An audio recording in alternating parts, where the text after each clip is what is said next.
Your Excellency, President William Samoei Ruto, distinguished ministers, principal secretaries, ambassadors, heads of delegations. Your Excellency,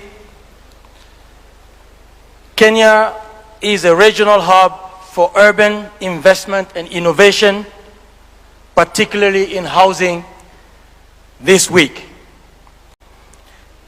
We all know Africa faces a $1.4 trillion housing gap. And forums like this bring together governments, financiers, the private sector to unlock solutions. Your Excellency, we have delegations from all over Africa, all shareholders and members of Shelter Afrique Development Bank, which you are graciously hosting here in Nairobi for the past 44 years, since 1982. So it's a privilege to be standing here this morning, Your Excellency, to welcome all our delegates from all over Africa in the middle of this African Urban Forum.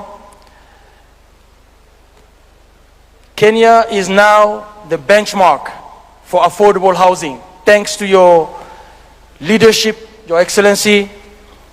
When I arrived here in Nairobi for the first time in 2016, I saw how Nairobi and Kenya looked like. And I moved out to Asia and came back again in 2023. So when I arrived in January 2023, Your Excellency, I heard you say many times that Kenya will become a construction site. Ladies and gentlemen, today, Kenya is a construction site.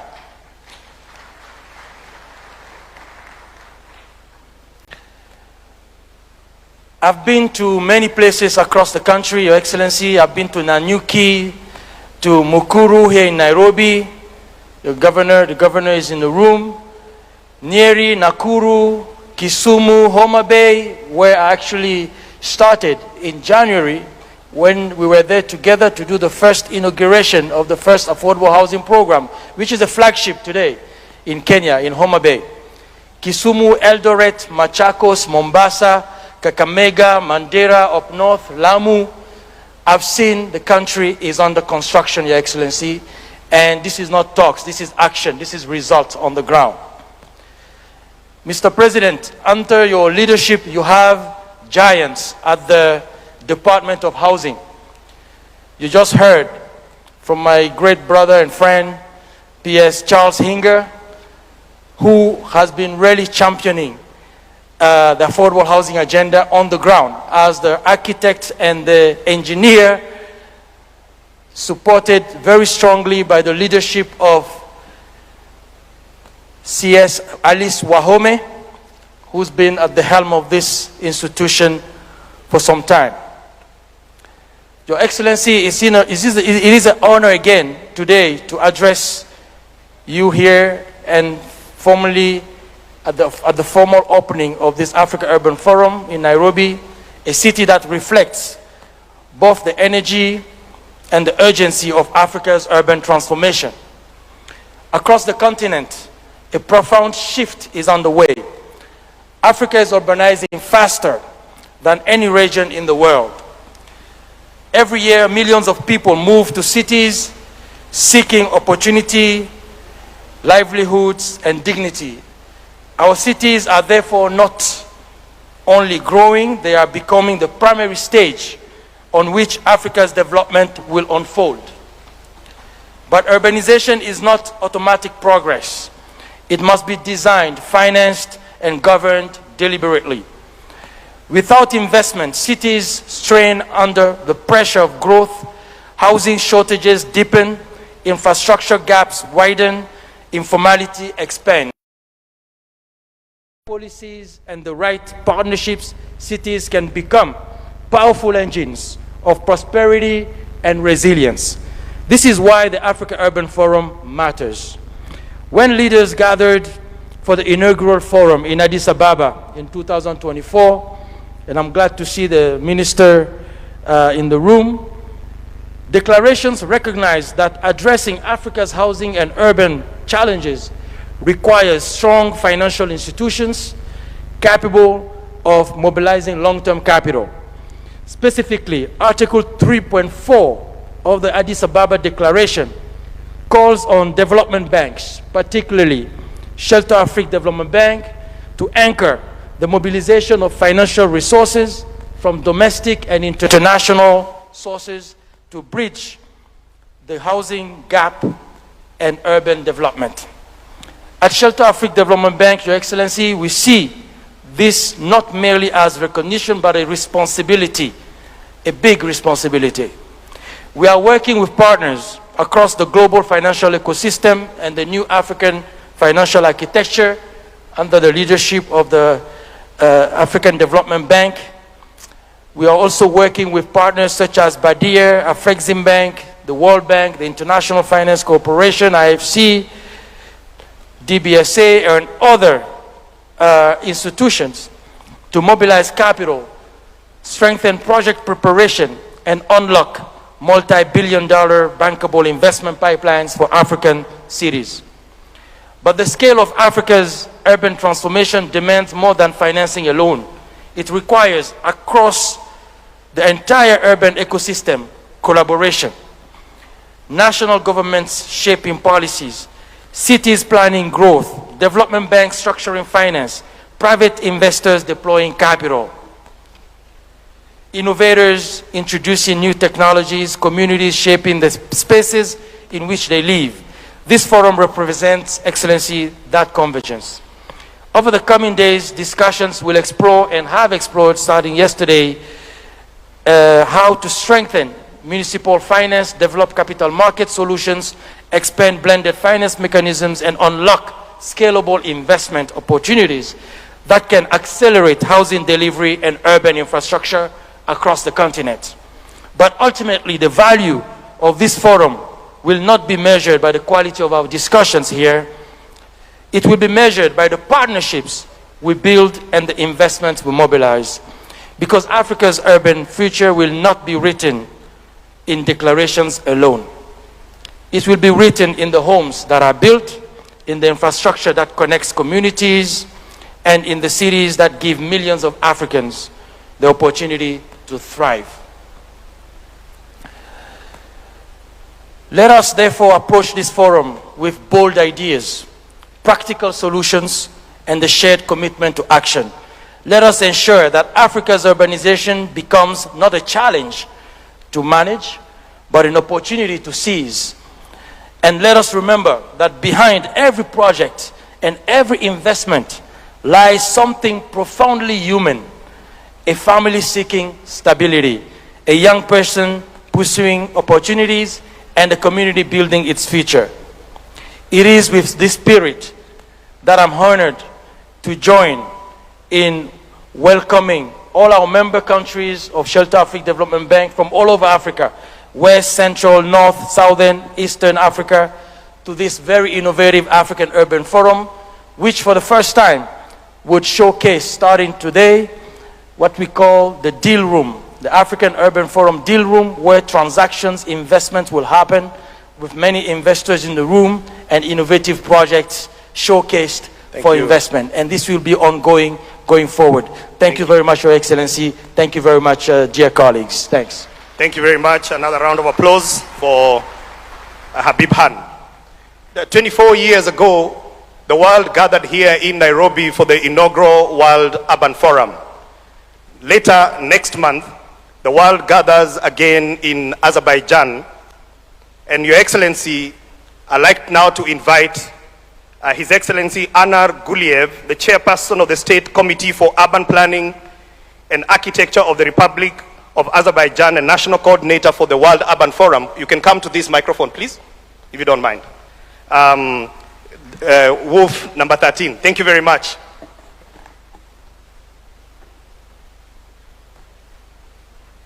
Thank you very much. Excellency Dr. William Samuel Ruto, President of the Republic of Kenya, Excellency Mr. Moses Vilakati, Commissioner of the African Union, Honorable Ministers, Madam Ana Claudia Rosbach, Executive Director of UN Habitat, esteemed delegates, ladies and gentlemen. Let me start by expressing my sincere appreciation to His Excellency President Ruto, the government of Kenya, as well as to the African Union and UN Habitat for the leadership in bringing together governments, development partners and other stakeholders. The second African Urban Forum has been made possible by the vision and dedication of partners advocating the global urban agenda. Kenya is certainly one of the most prominent champions of sustainable city planning and development. It was here in Nairobi in 2002 that the very first World Urban Forum took place, laying the foundation for what has become the world's most important platform for urban dialogue. Kenya is home to UN Habitat, and this forum taking place in Nairobi builds on the country's tangible initiatives aimed at improving living conditions of citizens through large-scale housing and infrastructure development projects. I have had a chance of seeing some of them. They are really impressive. We know from our own experience how valuable such forums are. Azerbaijan was the first country in our part of the world to organize National Urban Forum in 2022. Practical value of that forum has inspired continuity of the urban dialogue, turning it into a regional one, and ultimately driving our decisions to nominate Baku as the host of the 13th World Urban Forum. I'm truly thrilled to see excellent progress on the urban agenda in Africa. I would like to congratulate the African Union for its leadership. African Urban Forum, premiered in Ethiopia in 2024, has already positioned itself as an important and influential platform for advancing dialogue and cooperation on sustainable urban development across the continent. It demonstrates Africa's growing determination to shape the future of its cities. Statements by Excellency Ministers made yesterday are driven by strong ownership and resolve to produce tangible results through practical solutions. This is exactly what we want the outcomes of the World Urban Forum in Baku next month to be: practical and action-oriented. Speaking of synergy, the theme of the second Africa Urban Forum, adequate housing for all, advancing socio-economic and environmental transformation towards the realization of Agenda 2063, is naturally intertwined with the theme of the 13th World Urban Forum, housing the world, safe and resilient cities and communities. Housing is more than shelter. It is a foundation for stability, dignity, and economic opportunity. It drives economic growth that improves people's everyday life, strengthens the social cohesion within and among the communities. We live in a time of complex challenges. Across the world, cities are experiencing growing pressure from rapid urbanization, the expansion of informal settlements, limited access to adequate affordable housing, and the increasing impact of climate-related risks and other emergencies. Responding to these challenges requires more than technical solution. It calls for visionary urban planning, sustained investment, and people-centered policies. It also requires stronger partnership at the national, regional, and global levels.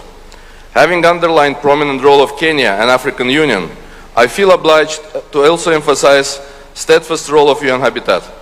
Being the host of the 13th session of World Urban Forum, my country is pleased to work with such a reliable and professional counterpart. So I suspect this is at least partially defined by the famous Nairobi spirit. Azerbaijan attaches great importance to the strengthening partnership with countries of the continent, with Africa Urban Forum being one of the important avenues of this cooperation. Our commitment to the housing and urban development agenda draws from our own experience. Following the liberation of its territories in 2020, under the strategic vision of leadership of His Excellency Ilham Aliyev, President of the Republic of Azerbaijan, our country launched the large-scale Great Return program in its Karabakh and East Zangezur regions. This is a comprehensive effort not just to rebuild cities and villages, but to bring the life back to what was a barren desert only 5 years ago. Most importantly, this is also a major contribution to lasting peace and regional partnership, including with Armenia. Successful post-conflict reconstruction is probably more important today than ever before. We believe our experience can contribute meaningfully to similar processes to house the world through safe and resilient cities and communities. The very key theme of WUF 13 I have mentioned earlier. The second Africa Urban Forum is the largest international event in the sector, organized ahead of WUF 13 this year. In fact, timing could not be any better, as we will be welcoming the WUF 13 participants to Baku in a bit more than a month. We are encouraged by strong engagement of African stakeholders. About 40 African participants, government, civil society and private sector have already registered for the Urban Expo, and about 50 ministers, deputy ministers, ambassadors, mayors and local government representatives have confirmed their attendance, with total number of registered participants having already exceeded 16,000. Housing and urban resilience will be at the center of the forum's program, through high-level dialogues, thematic discussions and special sessions. The forum will feature more than 40 main sessions, over 350 partner-led events and 35,000 square meter urban expo. For the first time in the history of the World Urban Forums, Azerbaijan has initiated a high-level leaders meeting, reflecting our strong political commitment to the global development agenda. We are honored that a number of heads of states have confirmed their attendance, including many from Africa. It goes without saying, we very much count on the most active, valuable contribution of our Kenyan partners, and active engagement of the African Union. Special session Africa Affordable Housing Compact will take place during the WUF 13. The session will explore financing models and partnerships to accelerate the delivery of sustainable, scalable housing solutions across the continent.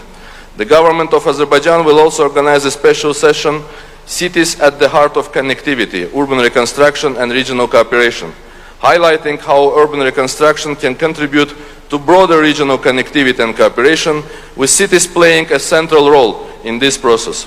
Let me underline, while well aware of the importance of such deep intellectual discussion, we are also determined to ensure practical value of the above deliberations. We cannot afford those discussions to remain discussions only, no matter how rich and well-intended.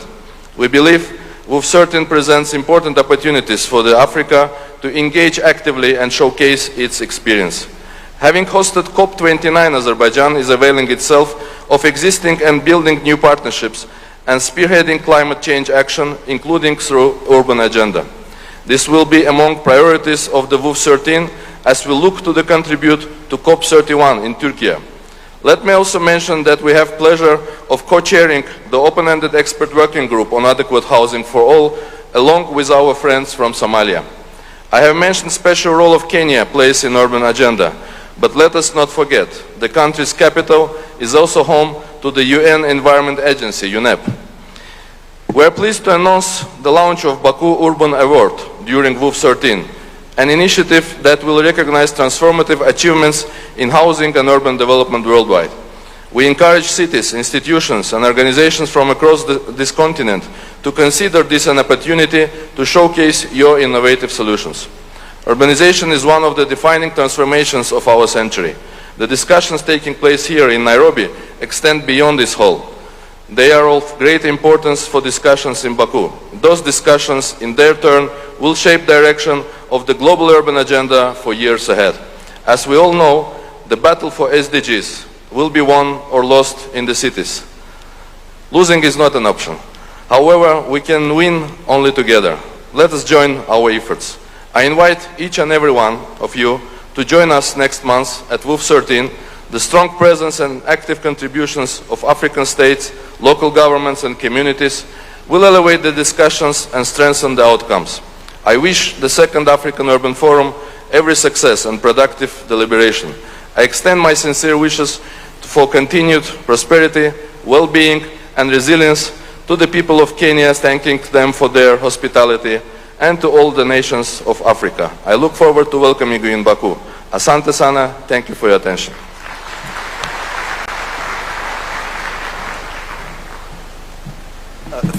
Thank you very much, Your Excellency.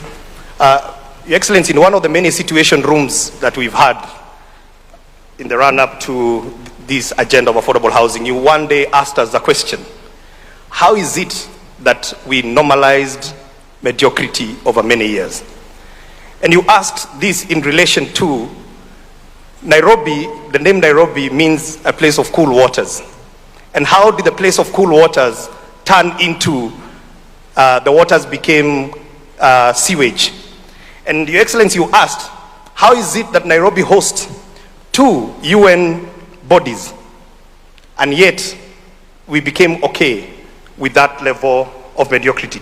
Next speaker, Your Excellency, is Her Excellency Anna Claudia Rosbach, the UN Habitat Under-Secretary General and Executive Director of UN Habitat. You can come here.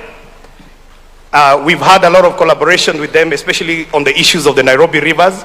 They sit in our advisory committee, and Your Excellency, we are fixing the rivers. Thank you. Thank you. Your Excellency, Dr. William Samoei Ruto, President of the Republic of Kenya, Your Excellency Moses Vilakati, AU Commissioner for Agriculture, Rural Development, Blue Economy and Sustainable Environment, my sister, Honorable Secretary, Cabinet Secretary Alice Wahom, Honorable Anar Guliev, Chairperson, State Committee for Urban Planning and Architecture, National Coordinator for WOOF 13, my sister, Minister Shaltu from Ethiopia, our host, African Urban Forum #1, our host here, Governor Sakaja, in Nairobi, honorable ministers, governors, distinguished delegates, ladies and gentlemen, good morning, Jumbo.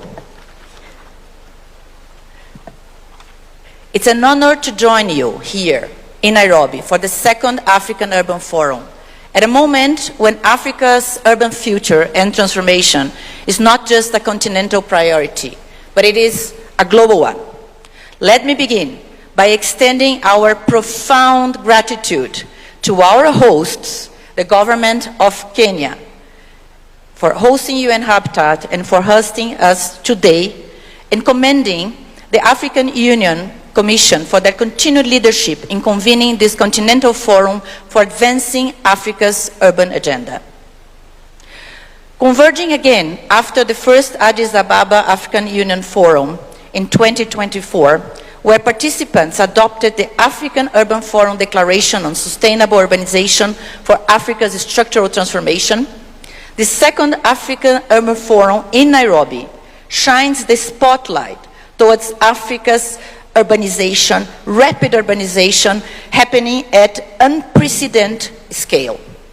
Let us reflect how far we have come from Habitat 1, Habitat 2, when the continent was still perceived as predominantly rural, to forging the common Africa position for Habitat 3, demonstrated through a unified continental voice in Quito, Ecuador.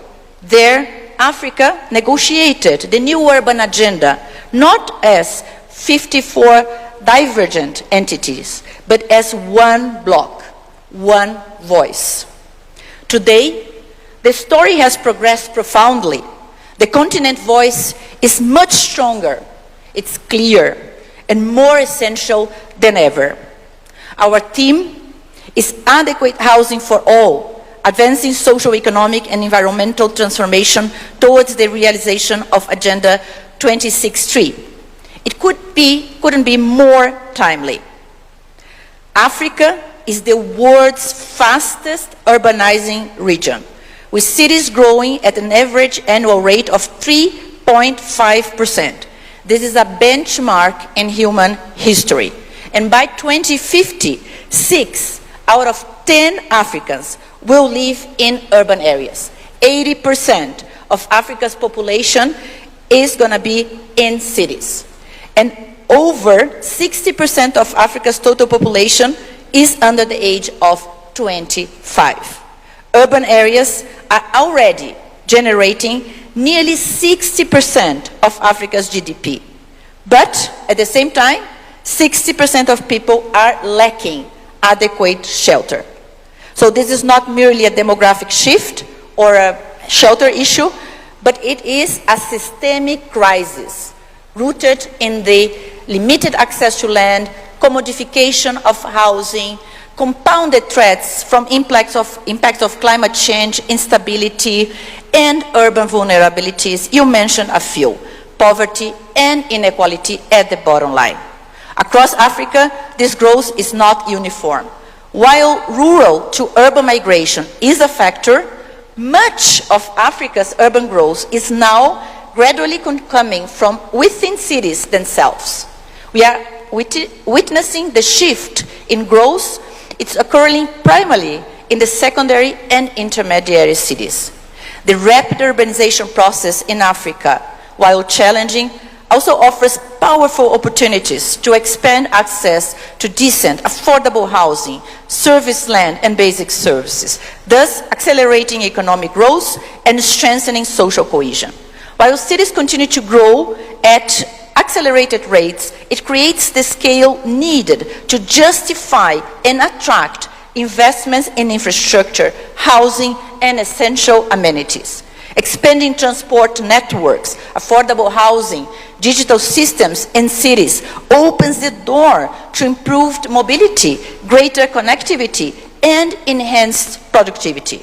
Across the continent, governments and partners are increasingly recognizing urbanization as a driver for inclusive development, enabling them to plan better, mobilize more resources, and implement reforms that make land, housing, and basic services more accessible.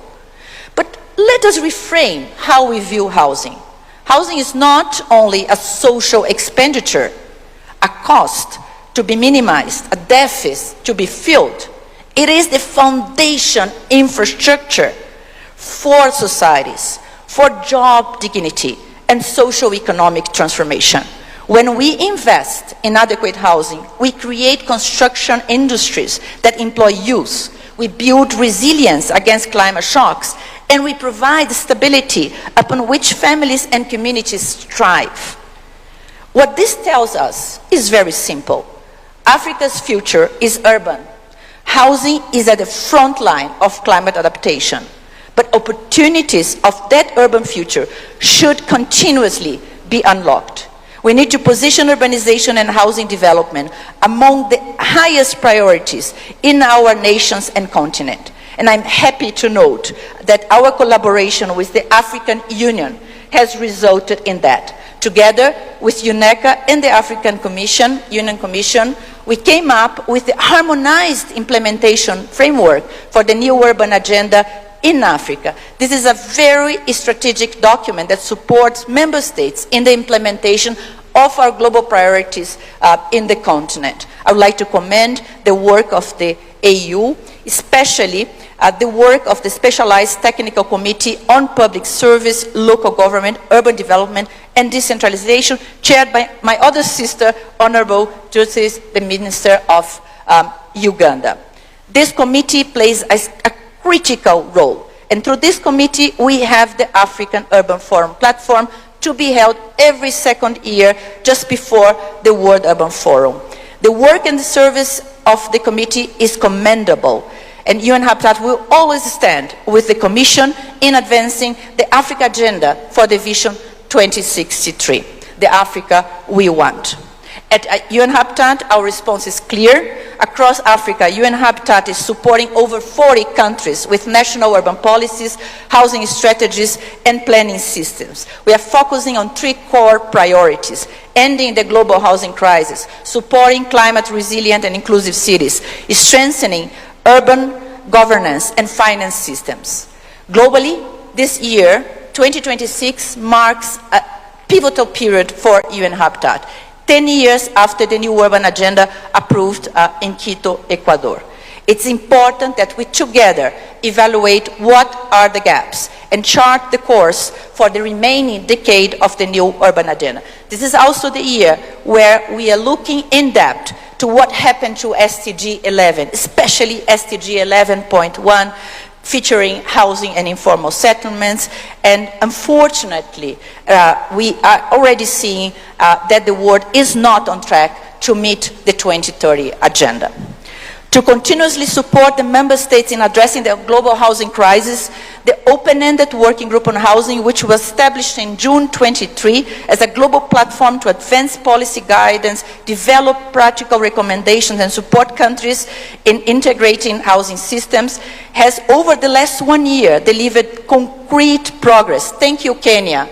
Thank you, the government of France. We looked at social housing, informal settlements, finance and land. Looking ahead for 2026, under the chairmanship of Somalia and Azerbaijan, we are going to look at land, integrated housing policies and climate resilience. As embedded in our strategic plan for 26-29, I call on partners to embrace 3 priorities. First, let us put housing and transformation of informal settlements at the center of development agendas. Second, let's strengthen our institutions and systems for transformative change. And third, let's learn from within Africa.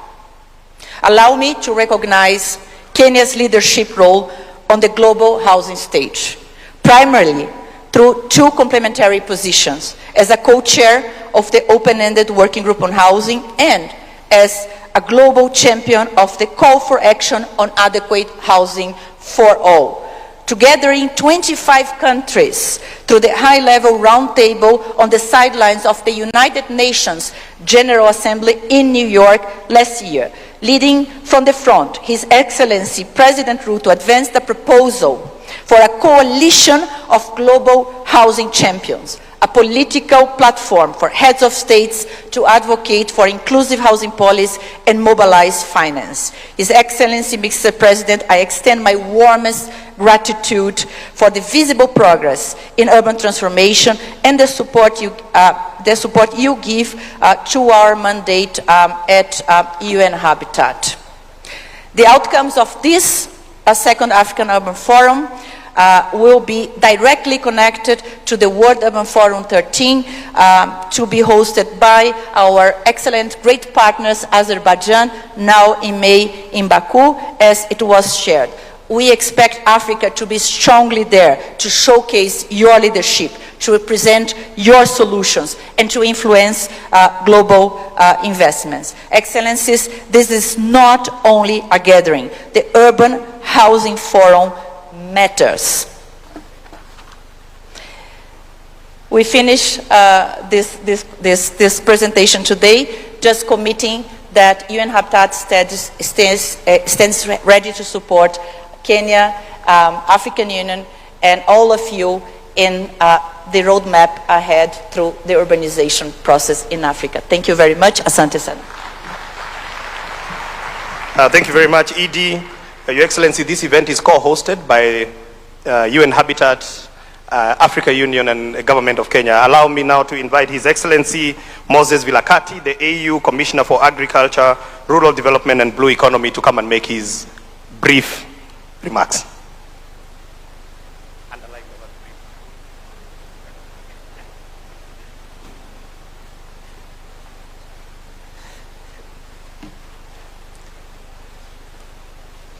I understand what you mean. Your Excellency, Dr. William Samuel Ruto, President of the Republic of Kenya, and the host of the second Africa Urban Forum, honorable ministers present here, strategic partners, the private sector, and all protocols observed. It is a great honor and a privilege to join you today and address this August Assembly on the occasion of the opening session of the second Africa Urban Forum here in Nairobi, which is dedicated to reflecting on the delivery of adequate housing for all as the continent advances socio-economic and environmental transformation towards the realization of Agenda 2063. Allow me to express the sincere appreciation of the African Union Commission to His Excellency President William Samuel Ruto, the government and the people of the Republic of Kenya for hosting this important continental gathering and for their exemplary leadership in advancing Africa's urban development and housing agenda. As we gather here to affirm the value of partnerships and cooperation and finding common solutions to shared problems, I wish to commend our long-standing partnerships with the United Nations Human Settlement Program, UN Habitat, and the United Nations Economic Commission for Africa, UNECA, for their continued support in convening this continental gathering. Your Excellencies, Honorable Ministers, the African Urban Forum, AUF, as a brainchild of the African Union Commission, was established during the 4th ordinary session of the Special Technical Committee on Public Service, Local Government, Urban Development, and Decentralization, held in Cairo, Egypt, in August 2022. The forum was established in response to the growing recognition of Africa's rapid urbanization, its opportunities and challenges, and the need for continental platform to promote an inclusive and holistic approach to unlocking its full potential. The AUF has evolved from its inaugural session held in Addis Ababa in 2024 to becoming a vital multi-stakeholder platform for discussing key urban issues, linking the 2030 Sustainable Development Goals, the new urban agenda, and the aspirations of Agenda 2063. The value, therefore, of this forum lies in its ability to provide a unique platform for political leadership, for policy dialogue and partnership, shaping Africa's urban future while strengthening the coordinated implementation of Agenda 2063. Beyond its technical component, the forum is an important political platform that brings together heads of states, ministers, local governments, and partners to reflect on how Africa's urban transformation can be guided by strong governance, inclusive development, and sustainable peace. Africa, ladies and gentlemen, is undergoing the world's fastest urban transition, with urbanization placing cities at the heart of national economic growth, social transformation, and regional integration. Equally, this rapid urbanization presents governance, infrastructure, climate, and peace, as well as security challenges that requires political leadership and coordinated continental action. The theme of this forum, adequate housing for all, advancing socio-economic and environmental transformation towards the realization of Agenda 2063, speaks directly to these development imperatives. When we look at from an African Union's perspective, we realize that adequate housing is a matter of dignity and human rights. It is also a foundation for economic productivity. It is also essential for social stability and peace. And it is also central to sustainable and inclusive urban development. Housing and urban development, therefore, represent a strategic pillar for achieving Agenda 2063. We also have interconnected themes. These include urban infrastructure and urban development, which are all essential for economic growth, regional integration, accessibility and mobility, as well as service delivery investments. We also need to look at energy transformation as well as strengthen productivity to support the implementation of the African Union's infrastructure. There is also the issue of resilience, building, and sustainable urban development, which are critical in the context of climate change and environmental pressures. But also, we need to be looking at smart cities, science, technology, and innovation, which are transforming urban governance and economic development through digital systems, data-driven planning, as well as enhanced transparency. Yet, we also need to be innovative, look at innovative financing to make sure that our dreams can be realized.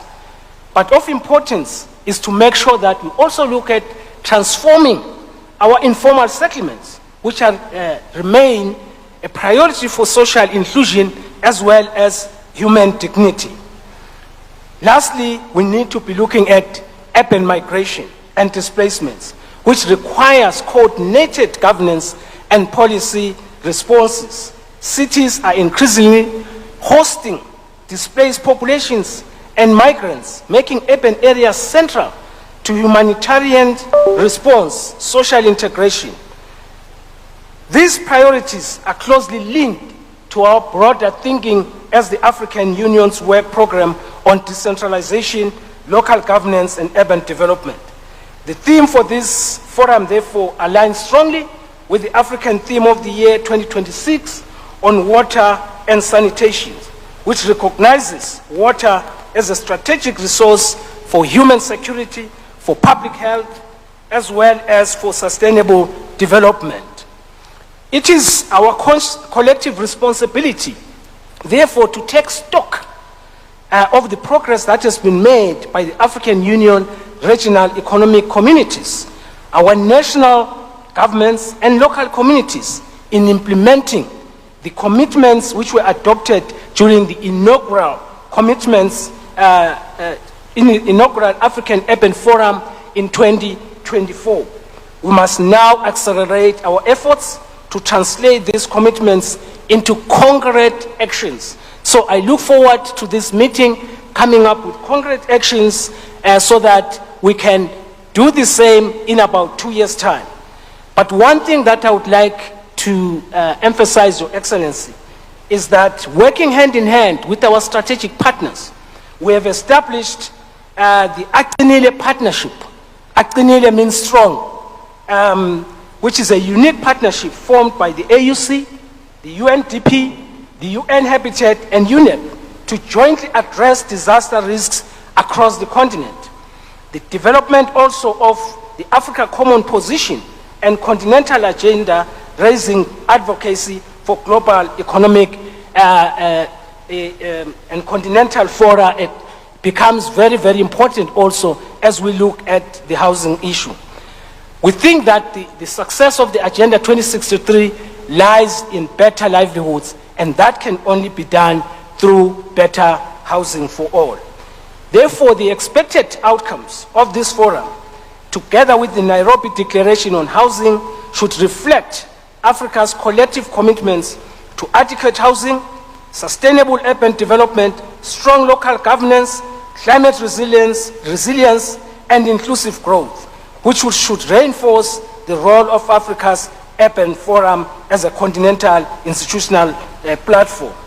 In closing, Your Excellency, African Union remains fully committed to working with member states and partners to support Africa's urban transformation and to advance Agenda 2063.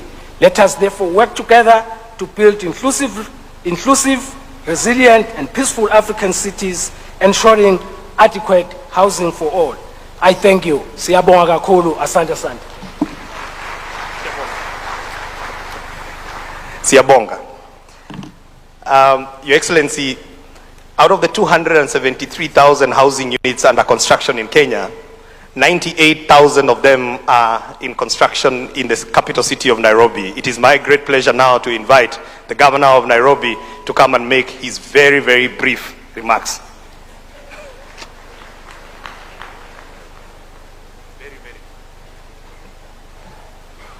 Your Excellency, President William Ruto, the President and Commander-in-Chief of the Defense Forces of Kenya, Waziri Alice, AU Commissioner Moses Vilakati, ministers from across the continent. We're told we have more than 40, and we're really privileged as Nairobi to have you all here in our capital city.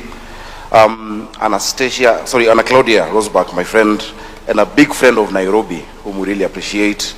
The chair of the State Committee of Uzbekistan, members of the Diplomatic Corps, members of Parliament. We have the Committee of Housing that is present here, and they have done a great job.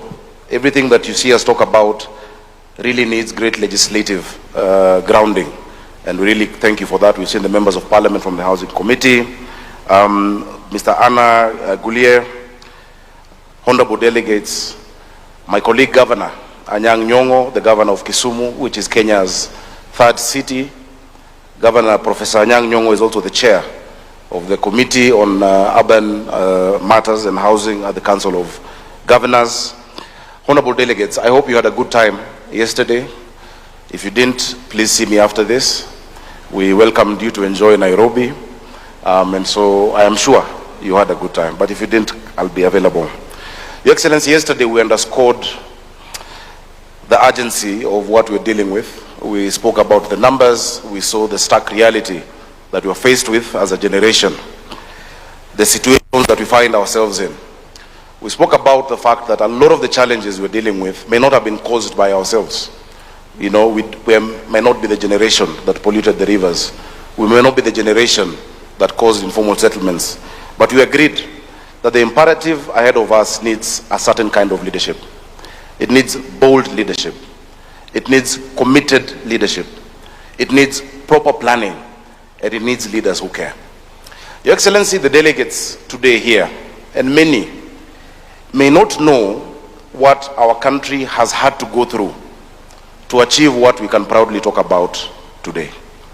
Ladies and gentlemen, one of the boldest, bravest leaders who will go down in history as having set the tone for the urban future of this country is President William Samoei Ruto. President William Ruto decided and committed and had promised that we must change this narrative in our urban spaces. He was vilified, his politics was threatened, there were demonstrations, there were almost riots. People said that that is the end of his career.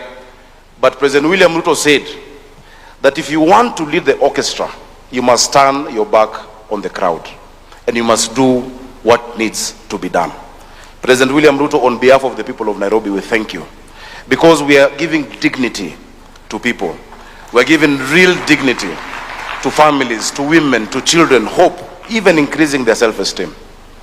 I want to tell you something, that is the kind of leadership that we require from all of us in all our countries. If we have 40 out of the 54 African countries represented here, with that same level of tenacity and focus, we can actually change the tide. What President Ruto did, because people asked him, don't you have a house yourself? Why are you thinking about those who don't have a house? Previous administrations had attempted to do this. And when there was a little whiff of resistance, their tails went in between their legs and said, oh, let's leave it. You have a house. Let's take care of our other issues that are less politically, risky. But President Ruto did or expressed what has been defined by Leo Tolstoy, sometimes attributed to Fyodor Dostoevsky, that if you feel pain, it is because you're alive. But if you feel somebody else's pain, it is because you're a human being. That personal suffering only points to mere existence, but empathy is what defines humanity. Many of the actions you're going to take, many of the actions we're discussing are not for yourselves or for your families, but are for those who may not be in this room, who cannot make a case for themselves. So I want to encourage all of you that you're not in Nairobi in vain. What you're doing is the work of God, I will call it that, because you're giving hope, you're giving dignity, and you're changing the course of generations to come. Part of what our president is leading us in doing in this city, and I'm very proud to be the governor of Nairobi. For a long time, and the PS has said, and I'm being very brief, the PS has said, the work we're doing on our rivers is historic. This city was founded on those 3 rivers. When it was founded in 1901, a letter was written to the UK saying that this is just a swamp. It will always flood. We're on floodplains. In 1906, there was a big plague in this city because of the floods. Today, we are changing the narrative of the rivers, which became where the informal settlements are. When it floods, those who are affected most in Nairobi are the poor and the destitute in informal settlements. But we committed, the president has committed more than 50 billion Kenya shillings. One of the interventions we're doing in sanitation is a 54-kilometer trunk sewer on both sides of the Nairobi River. 1.8 meters by 1.8 meters. I am 1.83 meters, so you can imagine the span of that sewer. It is going to cover the sewer demand for this city for 50 years. Isn't that being a visionary leader? I think our president needs some applause for that. On top of that, of course, there's the 200,000 units of housing, and much more. The associated infrastructure, the jobs that have come with it. We have hundreds and thousands of our young people who today can wake up with dignity and confidence that they're going to a construction site, whether it is engineers, architects, masons, plumbers, etc., you name it. So we are seeing this transformation. I would like to finish by challenging my friend Habib. Habib has spoken about the deal rooms many times, and I'm glad we have mayors here and city leaders. And yesterday I threw a brief challenge. I didn't go much into it because I was just to speak briefly. Mostly cities are called to make welcoming remarks, not to talk about the cracks of the matters. But these mayors and city leaders are the ones who grapple every day with the urban challenge on our continent. I think they deserve better recognition. And I've seen one of my predecessors, Mayor Joe Akech, when Nairobi had mayors back then. Let's appreciate him. We stand on the great work that many of you did many years ago, and we're building on it. And so, Bwana Habib, in those deal rooms, we're going to come into those deal rooms as cities. Because we know if we're not on the negotiating table, we're on the menu. And we have refused to be on the menu as cities and as subnational governments. We have bankable projects. Water and sewer provision in a city like Nairobi or Mombasa or Kisumu or Kampala is a bankable, investable project because people pay bills.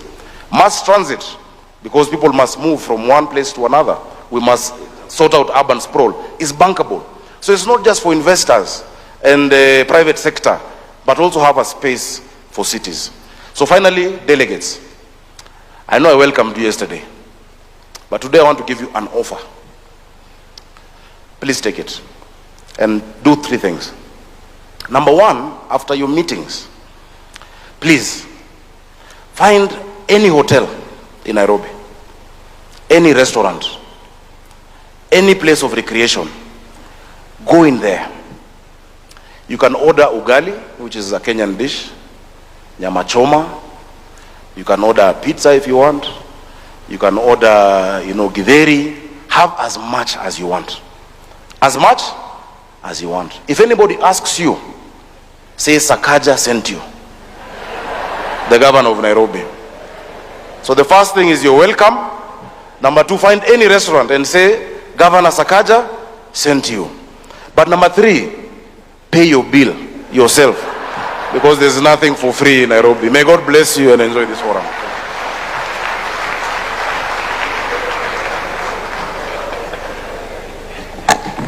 Thank you very much, Governor Sakaja. To bring us to the end of this session, allow me to invite my boss, my cabinet secretary, Madam C.S. Wahome. Come on, let's give her a round of applause. She's done a remarkable job in organizing this event. Thank you so much. Thank you. Thank you. Let's give a clap to P.S. Hinga. He's the guy I ride on for implementation. Thank you. Thank you very much. Your Excellency, the President of the Republic of Kenya, Dr. William Samoei Ruto, Your Excellency, AU Commissioner Moses Virakati, here on behalf of yourself and on behalf of the Chairperson and the African Union, Your Excellency Anna Claudia Rosbach, ED of UN Habitat, together with Undersecretary General for the United Nations. Your Excellency, allow me to recognize in a special way also Anar Guriev for purposes of his chairmanship for the World Urban Forum. We've made a bit of some promises there. Your Excellency, may I also recognize my sister Chatu. I was sitting next to her, so I need to recognize her because AU, the Africa Urban Forum, started in Ethiopia, and they laid a firm foundation led by the African Union. I have my sister here, Deborah, the one in charge, CS Deborah, one in charge of environment and forest. I have many colleagues in this sector, excellencies, ministers, we have ambassadors, we have distinguished participants, we have Shelter Afrique that is ahead of the park in terms of that space, in terms of policy, now operating as a bank. We have, Your Excellency, ambassadors and high commissioners. I will leave it there, but I want to welcome Your Excellency. Help me to welcome His Excellency this morning to this opening session. His Excellency Dr. William Ruto is here to give us the opening keynote address. And that will be at a later date, at a later session. Your Excellency, the room is full. And I assure you, even yesterday, it was this full. We have exchanged great ideas. But one thing that came out, Your Excellency, is that we must move from boardrooms, we must move from halls, and we must consolidate our energy, our strength, and our ideas.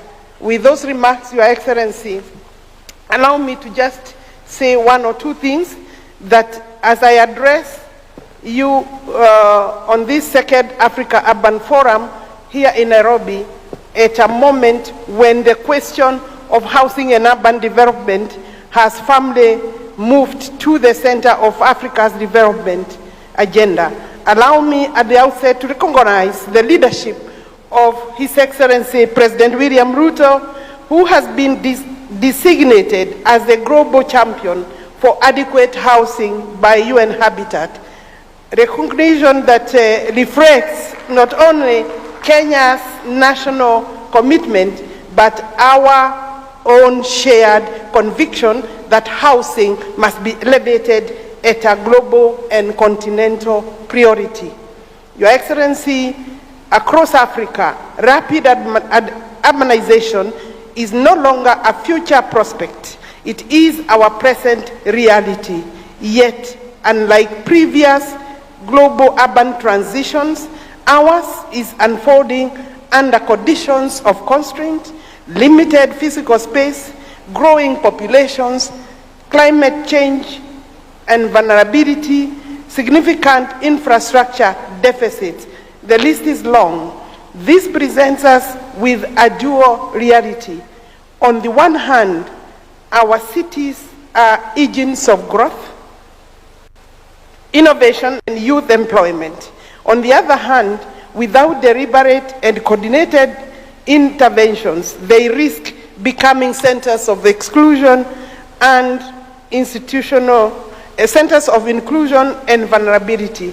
It is within that context, Your Excellencies, that Kenya has made a deliberate and strategic policy choice to place housing as one of our priority areas in our national development agenda under the leadership of His Excellency. We have recognized that housing is not simply a sector. It is a system that connects land, infrastructure, finance, labor, and markets. A system that, when structured effectively, unlocks an economic activity across multiple value chains, going from construction, manufacturing, and also service delivery. The local enterprise, therefore, becomes a beneficiary, and such a system, when scaled up, is able to deliver both social outcomes and economic transformation. Excellencies, our approach to provision of adequate housing in Kenya is anchored on three key pillars. First, we have prioritized policy and institutional alignment, ensuring that housing delivery is coordinated through a whole of government approach that integrates planning, financing, and implementation. Indeed, our financing is a local solution. Second, we are advancing innovative financing mechanisms and leveraging public resources to crowd in private capital to crowd in private capital, structuring blended finance solutions, and creating predictable funding streams to support delivery of scale or at scale. Third, we are strengthening delivery systems and building institutional and technical capacity required to move from project by project implementation to program-based delivery, supported by partnership with the private sector and other stakeholders.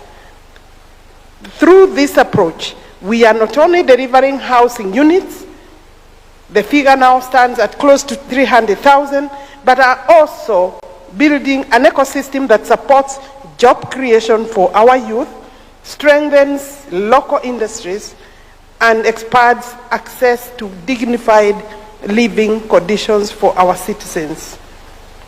Excellencies, while we are encouraged by the progress we are making, we are equally clear that no country can address housing challenges in isolation. It requires stronger partnerships between governments, development institutions, and financing partners. The private sector is key player, and communities must not be left behind. As we therefore deliberate how to overcome these challenges, the next now 2 days, starting today, because yesterday is the first day, Kenya stands ready not only to share its experience, commitments, but also to learn from you, our brothers and sisters. We believe that solutions we are building together must be adaptable, scalable, and rooted in African realities. But my brothers and sisters, as countries, I want to tell you, for the success story for Kenya to reach where it has reached, it has taken the President of the Republic of Kenya to do the heavy lifting. And the heavy lifting is both socio-economic and political. We have had very strong support from the legislature, but the political class, for obvious reasons, unhealthy competition, has not been that supportive. And I mean the one outside the one government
Wahome, thank you very much. Your Excellency, I believe all in this room believe that the future is urban. And Kenya has already embarked on the journey for adequate housing. So let us now trail our eyes on the screen as we see snippets of this journey.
For the future.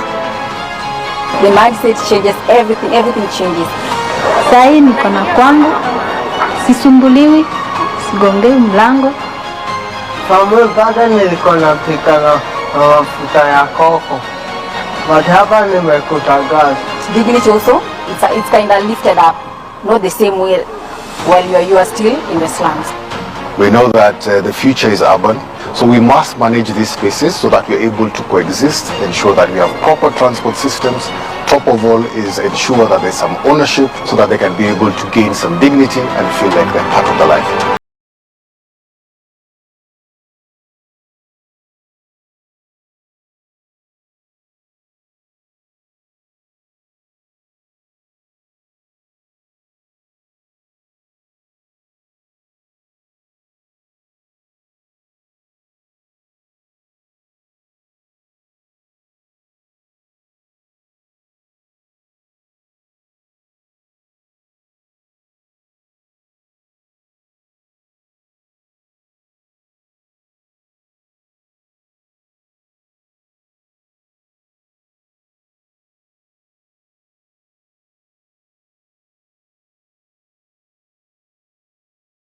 And the question remains, who will shape it?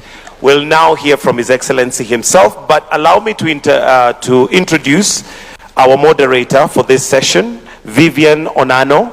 She's an award-winning social entrepreneur and founder and director at a Leading Light initiative. Vivian continues to play a leading role in redefining Africa's growth and development through the direct engagement and inclusion of women and youth. Your Excellency, Vivian is a respected speaker who often speaks on global education, gender equality, youth empowerment, and international development. Distinguished guests, ladies and gentlemen, why don't we put our hands together as I welcome our moderator to now come and take up the next session. Karibu sana, Vivian. A round of applause, please. Welcome. Isn't she looking great? Welcome. Thank you, Mr. Mike Gitonga, for the generous introduction. Your Excellencies, Honorable Ministers, distinguished guests, fellow youth leaders, ladies and gentlemen, good morning. Good morning. I need to feel the energy in the room. It is my honor to serve as the moderator for this high-level fireside conversation with His Excellency the President of Kenya, where we will delve into key lessons, best practices, and critical challenges in delivering adequate housing for all. Africa is undergoing the fastest urbanization globally, with urban populations growing at over 3.5% annually. By 2050, our urban population will double, from approximately 700 million to over 1.4 to 1.5 billion people. Nearly 65% of Africans will live in cities. We are not simply urbanizing. We are building the future economic engine of this continent. And yet, today, over 56% of urban Africans live in informal settlements. Cities already generate more than 75% of national income, yet remain underfinanced and underplanned. This is not just a housing deficit. It is a systems challenge. Land, finance, governance, and ultimately, delivery. Closing Africa's infrastructure gap alone requires $130 to $170 billion annually, while global systems hold over $400 trillion in capital, highlighting a fundamental mismatch between need and capital allocation. Housing is one of the most powerful economic multipliers we have. Every dollar invested can generate up to $2.5 in economic activity, contribute up to 5.8% of GDP, and create up to 5 jobs per unit. So the question is simple. What will it take to deliver at scale? And who will take that responsibility? To respond to these critical questions, I would like to welcome to the stage a leader who has made affordable housing for all his national priority, has risked his political capital to ensure that it is not just an agenda on the manifesto, but a reality for millions of Kenyans. He is a powerful continental voice, and recently, last year at the United Nations General Assembly, he was recognized by the United Nations as a global champion for affordable housing for all. Ladies and gentlemen, please put your hands together for His Excellency, Dr. William Samoei Ruto, the President of the Republic of Kenya, as he comes to the stage.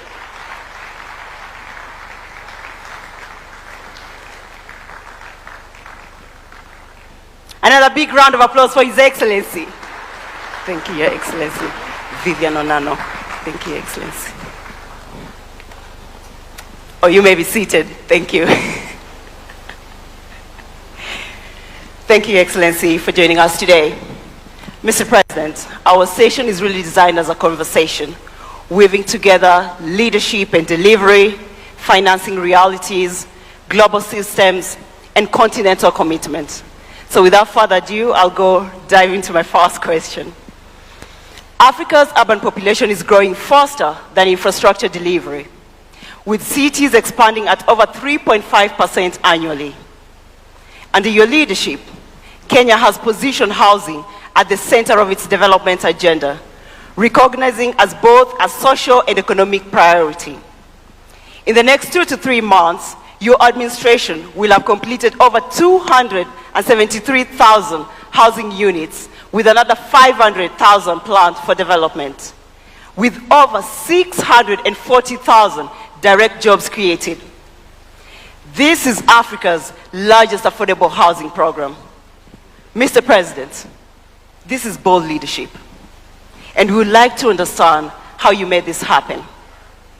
What did it take to move housing from political commitment to a fully functioning economic system that delivers at scale? And what are some of the bottlenecks that you have had to intervene on to ensure affordable housing remains a national priority, Mr. President? Thank you very much, Vivian.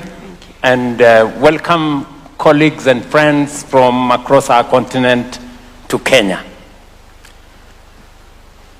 The conversation that you want to engage me in is a conversation that is very close to my heart. Affordable housing is not just about houses. It's about people. It's about dignity. It's about jobs. It's about careers. It is about business and much more. And you have asked me a fundamental question that how did we move this from manifesto, from documents, from ideas into reality? And I have only one answer. It takes leadership. That's it.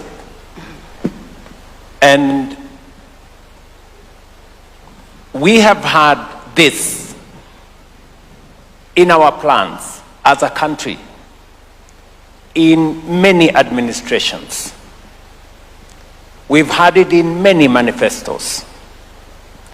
We've designed how it can be done.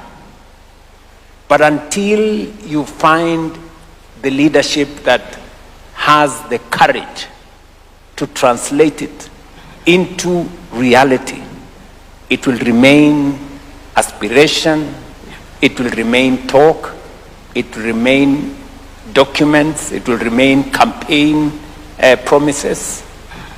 And one more thing, you cannot undertake such a fundamental and consequential undertaking if you are focusing on the next election. It has to take a longer term focus in the next generation. That's what it takes. If you focus in the next election, you will not do it because it is difficult. It requires heavy political capital. It requires mobilizing resources, how to finance it. And that is why today, as I sit here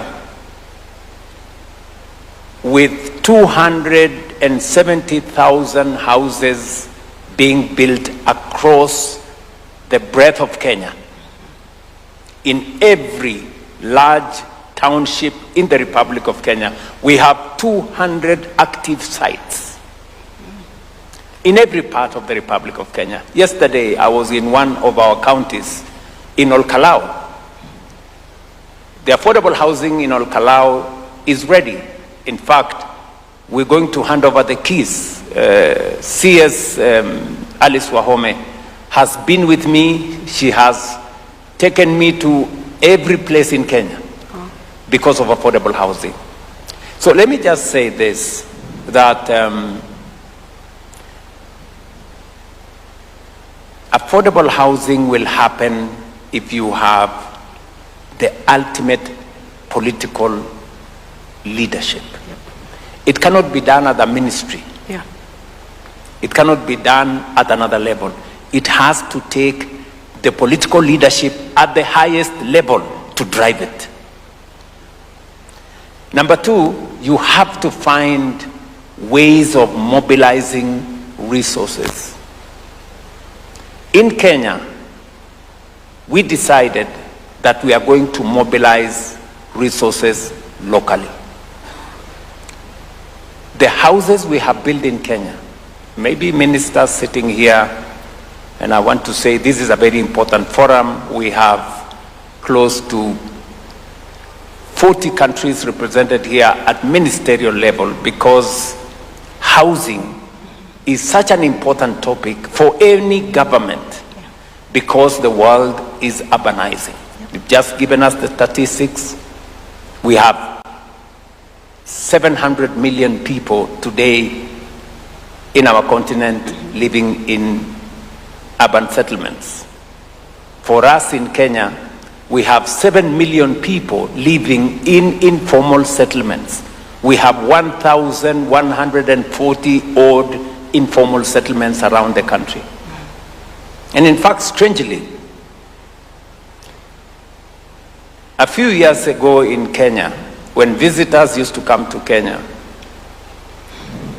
I don't know how this happened, that we used to be proud of, okay, take this visitor to go and see the largest slum in our region. You know? So you take your visitor to go and see Kibera, the largest slum in our region, to go and see squalor and poverty and filth, and you know, which is not the right thing to do. Not to deny that this exists. Yes, it does, but somebody has to do something about it. Today, I can proudly say, when these ministers leave these rooms, they will be taken to see how we are transforming those informal settlements into decent living houses for the people of Kenya. And the houses we have built, we have not borrowed money from the World Bank. We have not borrowed money from anywhere. We built these houses using our own resources. Oh. I bet you, today we have signed $4 billion of housing contracts. That is an equivalent of 650 billion Kenya shillings. If I were to look for $4 billion from wherever, it would take me maybe 10 years of going to this town and the other town and seeing this person and the other person and signing this paper and signing another one. So I decided that we are going to have a conversation with the people of Kenya. And difficult conversation, that we have a situation, we need to fix it. And as was described by the governor of Nairobi, it wasn't an easy conversation, because change has a price. Unfortunately, status quo has also a price. And always the price of change is lower than the price of status quo, ultimately. So we had a conversation, difficult, and I must thank our policymakers. When I went to the people of Kenya, I promised that we were going to undertake housing. And we were going to undertake housing because of 4 reasons. I explained myself to the people of Kenya. The people of Kenya trusted me with their vote. When I came to office, I asked my team that we had been elected with, that now it's time to implement what we promised the people of Kenya. And many members of parliament who are my friends told me, Mr. President, we cannot do this. This is difficult. This housing levy is difficult. But I told them, so are you telling me that we told the people of Kenya what we had no intention? In fact, I remember asking some of them who are my friends, I told them, when you had me on the platform telling the people of Kenya, we are going to build houses, their children are going to get jobs, we're going to move them away from slums, what was going on in your mind? How did you think that we are going to do this? And I want to thank our parliamentary group, that when I explained to them that this was not something we were going to bargain with, they agreed with me. They passed the necessary legislation. We went through difficult times, but today we can proudly say as a people and as a nation that we are doing some of the most consequential things. And this is very emotional. Why? You haven't seen the kind of impact that this has on real people. When I went to move the first batch of people who were living in a slum, right here in Nairobi called Mukuru, a place where there is no toilet, a place where there is no road, there is no water, there is no electricity. For you to use the toilet, you have to pay.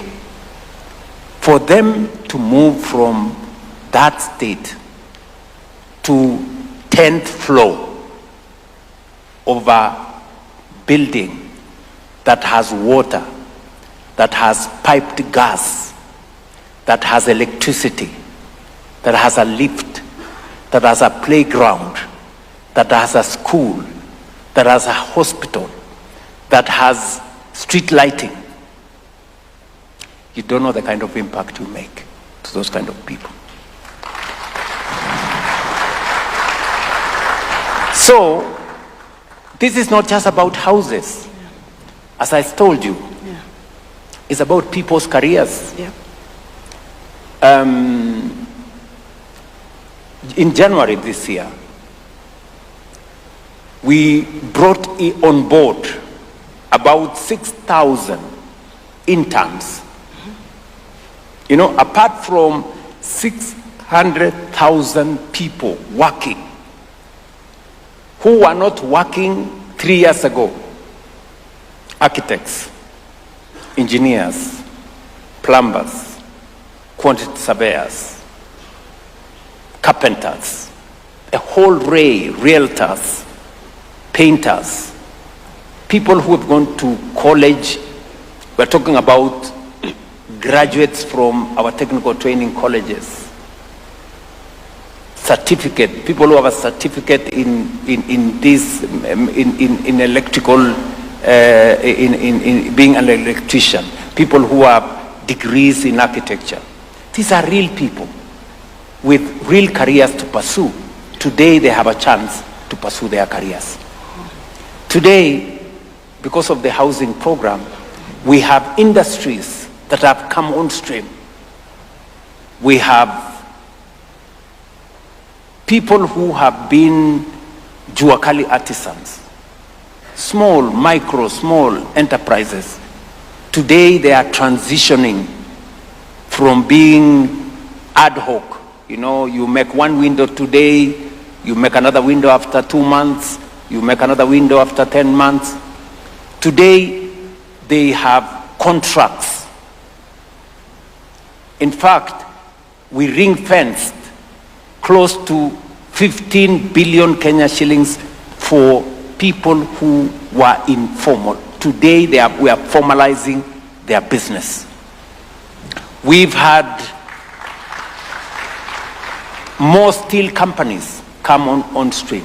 We've had more cement factories come on board. We've had many more people coming on stream in the space around making construction equipment, making inquiries in transport industry. More transporters are coming on board. So we have built a whole construction industry around housing. What is more, we are slowly rolling back land fragmentation. We are slowly influencing land that was meant for agricultural activity. We are now reserving it for agricultural productivity and food security instead of it being subdivided for informal settlement. So it hasn't taken a person, it has taken a whole Kenyan society, because the executive has been in, Alice and myself and the team. People in the legislature have done their part. The people of Kenya are the biggest contributors to this success. Why? Because they put in their taxes. And we are making the change together. And that is why I am very proud to address this audience and to share our experience as a nation, which I believe is what other countries are doing. Maybe they are doing it differently, but we can share in this experience. Finally, you've asked me, what are the challenges? Yes. The challenges have been, the change. Changing a situation is not an easy thing. Mm-hmm. So we've had political pushback. We still have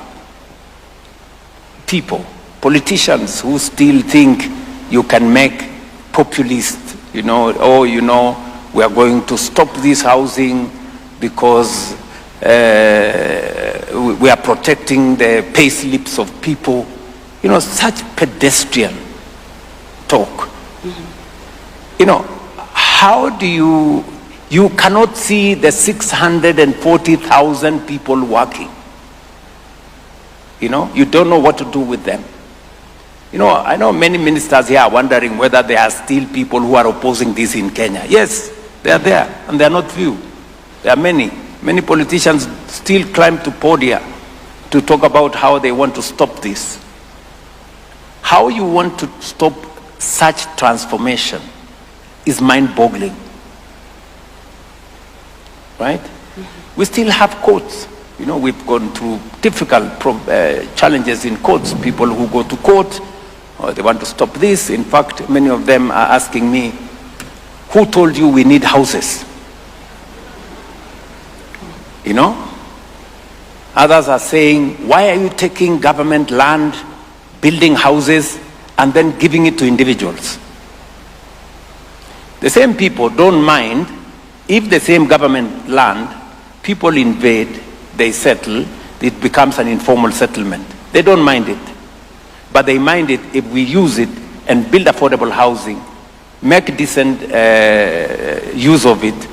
Then you ask yourself, those are the kind of challenges we have to deal with. Mm-hmm. They look mundane, they don't look very intelligent, but they are there. And we have to confront them every day. Sometimes they come from people who you think should know more. I remember telling one of my friends who was opposed to this housing, and I was asking them, my friend, in your house, you possibly have 3 or 4 toilets. One in your bedroom, one somewhere, another one somewhere. There are people who don't have a toilet. They have to pay to use a toilet. That is the conversation we're having. It is as basic as that.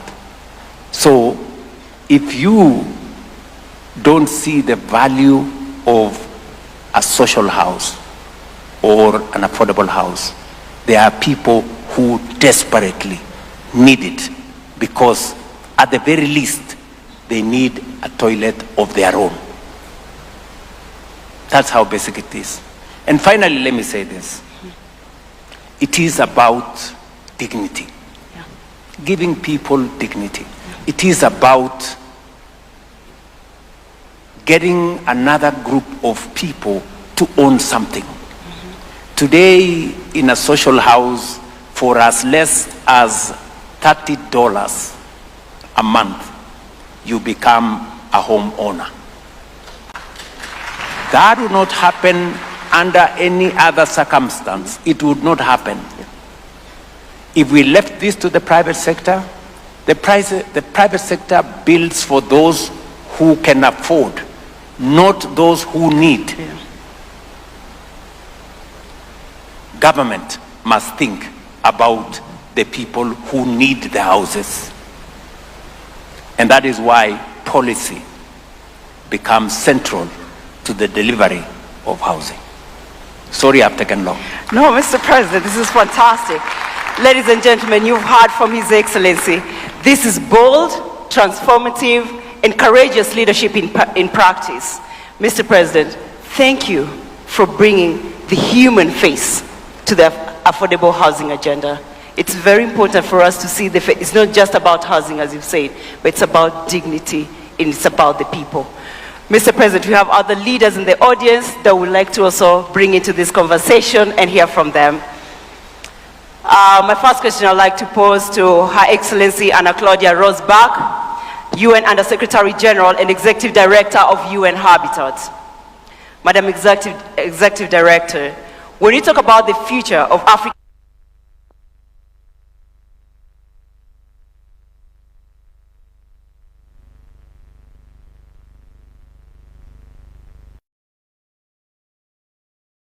and are governments investing enough in secondary cities as the next frontier for affordable housing, or are we still over-concentrating resources in primary urban centers? Madam Secretary. Thank you so much. First of all, I really would like to appreciate Mr. Excellency President Ruto for your honesty and transparency. Indeed, housing is complex, and without top leadership, as you said, Minister, it's very difficult to accomplish because there are so many factors involved.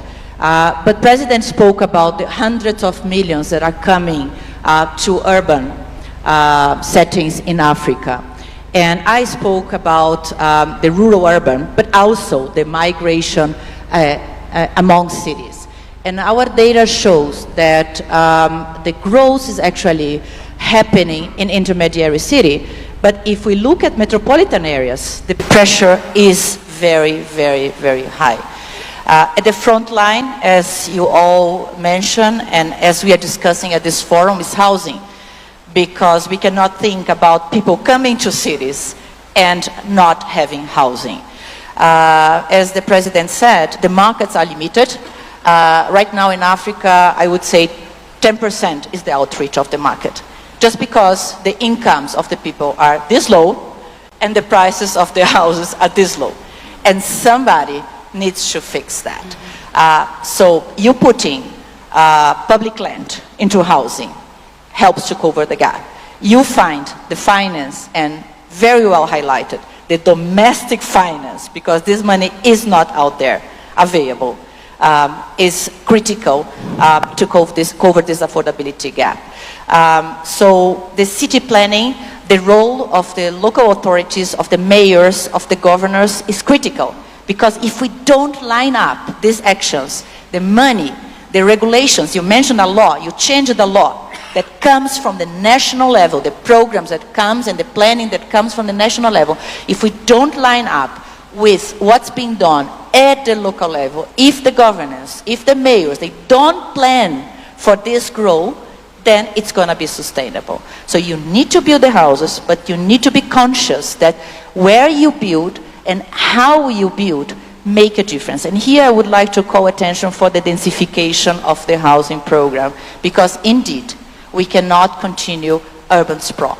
This is affecting food security, this is affecting our natural resources. So this is also, you mentioned, Mr. President, about a social pact that you did with the Society of Kenya, but this needs to be replicated at the local level. Because if you don't agree with the society, how the city is going to grow up and to the side, and for whom, then it's not feasible. Thank you. Thank you, Madam Executive Director, for reinforcing the importance of... Can you allow me just to backstop what she has said? It is very fundamental that governments at all levels are aligned. I must commend the leadership of Professor Anyang' Nyong'o in the Council of Governors, because it wasn't going to be possible for us to roll out this in a very short time if we didn't have the partnership of our county governments. Today, approvals for houses take the shortest time possible because we have standardized many things, and we have agreed with the county governments that whether it is national government land or county government land, this is land that belongs to the people of Kenya. There are no national government people, there are no county government people, we only have the people of Kenya. And it has been of immense, assistance that we have aligned ourselves and aligned the program with our county governments. And Secondly, on the issue of infrastructure, because part of what we put into legislation is that apart from building the houses, water, sewage, roads that make it possible for citizens to access this affordable housing is part of the development of the housing. So that's not just about houses, it's about how those houses are going to be livable. And finally, is densification. She said a very important thing. We started with ground plus 4. We went to ground plus 9. We realized that was not enough. We went to ground plus 24. We are now getting even higher because you cannot continue to have what she called sprawling cities because land is finite. You know, you can only have so much land. But populations are increasing. You need more land to produce food and less land for housing. So you need to go vertical. And I think that is what we have learned in the short time we were here. I remember with my team, led by Alice and my good friend Charles, we had to rethink and redesign the whole thing because we realized that it wasn't tenable for us to do ground plus 4 for especially big cities because land is finite and it's expensive. Thank you so much, Your Excellency. And now that you're talking about county governments, recently we witnessed the signing of a new partnership agreement between the national government and the Nairobi City County government. This is not the first time such an arrangement has been pursued. We previously saw a similar model that led to the establishment of the Nairobi Metropolitan Services. This partnership has sparked an important debate. Some argue that such partnerships risk undermining the gains of devolution, while others contend that Nairobi, given its role as the nation's capital, economic hub, and diplomatic center, requires a unique governance approach. Mr. President, what distinguishes this new partnership from the previous arrangements? And most importantly, what tangible outcomes should Kenyans expect to see as a result of this new renewed collaboration? There's a world of a difference between the partnership under NMS and the partnership we have today with the county government of Nairobi. Under the previous arrangement, it was a transfer of functions. We are not undertaking any transfer of functions. We are working in partnership with the Nairobi City County because Nairobi City County is also the capital city of the Republic of Kenya. And the law outrightly states that the Nairobi City County needs to have a special arrangement with the national government because Nairobi City County also is the seat of the government of Kenya. And therefore, we have undertaken this agreement, and for the first time, a president in Kenya is going to address the assembly of a county, and I will be doing it today at 2:30 p.m. Because that partnership is important. We've agreed on the parameters that need to be undertaken, on making sure that the city is clean, on making sure that the city is lit, on making sure that the city is motorable. So we have agreed on which is not the subject of this meeting. We have agreed on what we are going to do with the Nairobi City County. And I am very happy and I'm very proud that we have this agreement. It is not about the president, it's not about the governor, it's about the people of this city, and it's about the capital city of the Republic of Kenya. So that is the agreement we have signed. It is not undermining devolution. In fact, we will be empowering the city of Nairobi to do more and to get it better for the residents and for the Republic of Kenya. Because if Nairobi, many people, these great people who have come here, if they go back home, they will tell you, we went to Kenya. But actually they came to Nairobi. you know. So Nairobi must present the right face of Kenya. So that is what we are trying to achieve. Thank you, Your Excellency. So yeah, we've heard from His Excellency on bold leadership, courageous leadership to get this big, audacious initiative going. But Mr. President, we also need money to ensure that we deliver at scale. So to respond to this question, I would like to speak to Mr. Abbas Jar, Practice Manager, Urban Development and Disaster Risk Management, Eastern and Southern Africa at the World Bank. Mr. Jar, policy sets direction, but financing determines whether we arrive. Financing remains critical on both the demand and supply sides.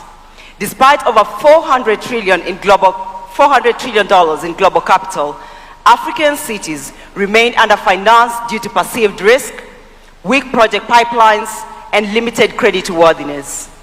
Mortgage penetration remains below 10% in most African countries, largely due to income informality.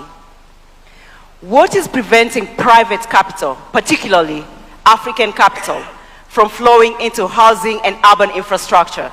And what would a fully functional housing finance ecosystem look like? Thank you, Vivian. I think one of the advantages of coming towards the end is that everything that needs to be said has already been said. So I can just pick on the points previous speakers made. I want to begin by really commending His Excellency President Ruto's leadership on housing. And what I really appreciate at a personal level is the way you link housing to jobs and dignity. I think one thing, the Cabinet Secretary made a very good point, which is that cities are not just where jobs are created, it's how jobs are created. And that is something that is really, really important. If you think about cities and towns, they are places where people connect with other people across space and time to create value. And once you start thinking of a city or a town like that, everything else falls in place. And housing is one of the parts of that puzzle. So let me just start with a couple of numbers that are so sobering that it makes you pause. So in the 3 days that we have the Africa Urban Forum, 120,000 Africans will have moved from rural areas to cities. If we don't get this housing part right, 12 million Africans will live in informal settlements in precisely the substandard existence that the President mentioned, with the lack of dignity, with the lack of basic services. So we have to get this right. We cannot afford to not get it right. To come to your question, Vivian, what will it take? I think it will take three things. And the President has already mentioned a few of those. First, fix the land, fix the street, fix the sewage and the water before you put the housing in. That is super critical.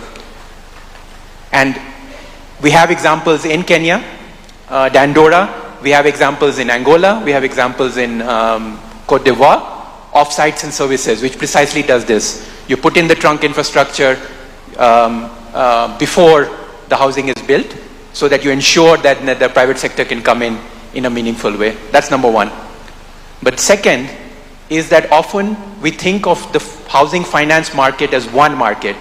It's actually 5 markets. If you think about it, when you start from the bottom, say the bottom 20%, they cannot afford a mortgage. They'll never be able to afford a mortgage.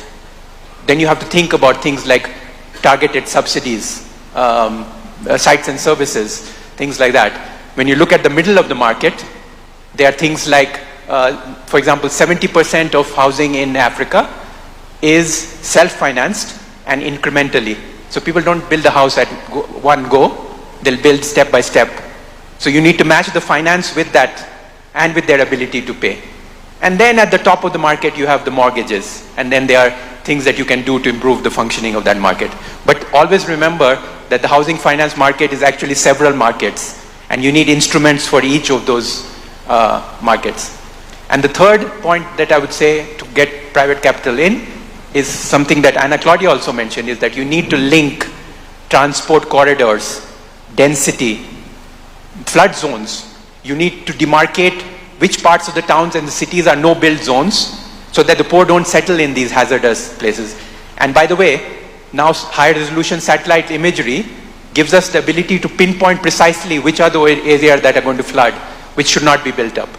I live in Nairobi, I love the city, but we saw flooding last month due to the heavy rains. So there are parts of cities and towns that should not ever be built up, and you can use technology now to do that very cost effective. So I would say these are the three things we need to do. Thank you. Thank you so much, Mr. Abbas. Your Excellency, I would like to come to you on the same topic. So recently, we saw the launch of the National Infrastructure Fund, alongside a number of innovative financing mechanisms, such as the securitization of the fuel levy to support road infrastructure, and the sports levy financing flagship projects like Talanta Stadiums and the many stadiums that you're building across the country. Does this signal a deliberate shift towards more innovative financing models, moving beyond traditional reliance on debt and taxation, both of which have clear limits, we know that? And secondly, with the National Infrastructure Fund now in place, should Kenyans expect to see accelerated investment in critical urban infrastructure, particularly in areas such as clean water and sanitation, drainage and sewer systems, and universal access to electricity? Thank you very much. Allow me just to mention something that my friend from the World Bank has said, which is fundamental. And we've learned this in the process, that housing market is not one. It's in several, categories. Right at the bottom, we have social housing. These are people who cannot, they are actually the most, they need the houses the most, but they have the least ability. So you have to balance that. They need the houses the most, and yet they have the least ability to own the houses.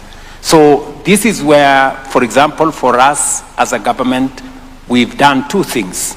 Number one, we are building 20% of all these houses as social houses.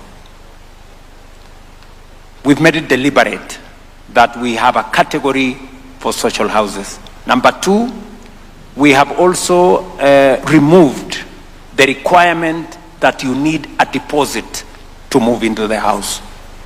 Because sometimes if you introduce a deposit, it becomes very difficult for people in that category to access the houses. And number three, we have made their mortgage interest the lowest. We are actually subsidizing as government at 3%. Then the people in the affordable housing is at 6%. And then the people who can afford what we are calling the market houses is at 9%. So I agree with the World Bank representative here that we have to be sensitive to the market so that we do not in the process lock out the people who need the houses the most. One more thing on the subject he raised was how do we raise money? And that's the question you are asking me. Yeah. We can stretch taxes so far. We can stretch debt so far. For us in Kenya, we have said we will be very, very careful on matters to do with stretching taxes or stretching debt, because both have consequences. Yeah. And therefore, it requires government to think, outside the box and become more innovative. How do we leverage on instruments that can be used for the development of a nation that limits or that reduces our exposure to debt or pushing citizens for taxes? And we have discovered some of them. We have assets that we can deploy in a better way. Let me give you an example. You've just mentioned there about a big stadium we have built. In fact, we are using what we call the sports fund, which is a fund that has been there now, I think, for 10, 15 years. For 10, 15 years, this fund has not achieved much, except do a gate somewhere, do cabro someplace, a small thing somewhere. What we have done is that we have turned that fund into using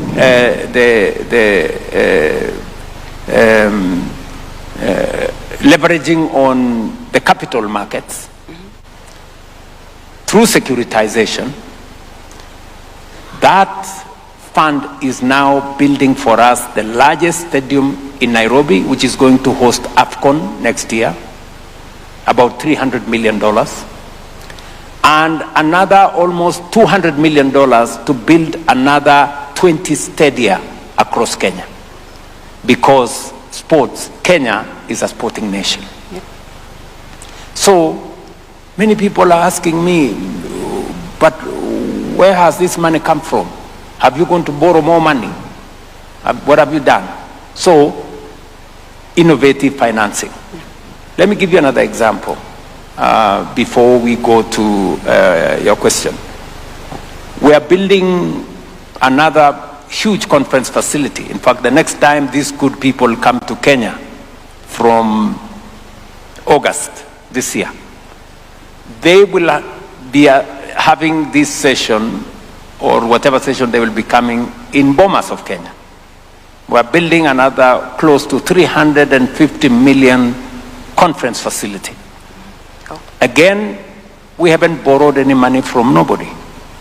We've used our own instruments that have always been there. The tourism levy, which has been there now for 20 years. And if you ask, what has this tourism levy done in 20 years? Nobody can point to any meaningful thing that it has done. Today, we are completing a $350 million conference facility that is going to, using the private sector, we're going to have 1,500 bed, 3 hotels, 5-star, So this is innovation. It's not, we are not adding any more taxes. We're not borrowing any more money. We're just leveraging on the assets that we have. And you have mentioned the National Infrastructure Fund. This is part of the thinking that we have gone into. It is in our manifesto. When we wrote it into the manifesto 3 years ago, many people did not believe it's going to come to be. I did sign the law a month ago. I think today or tomorrow we are advertising for competitively for a board to run it. We have the first $800 million into that fund that came from our IPO privatization of Kenya Pipeline. God willing, we will have another $2 billion into that fund in a short while as we undertake raising money using our mature assets as a nation. And I want to tell this audience, as I tell the people of Kenya, the National Infrastructure Fund, yes, is going to deliver more infrastructure projects to the people of Kenya without pushing them for more taxes or without going into borrowing. And one of them that is going to happen in 2 months' time is the construction of the international airport in Nairobi. The National Infrastructure Fund is going to be the fund that is going to help us, provide our part of our equity.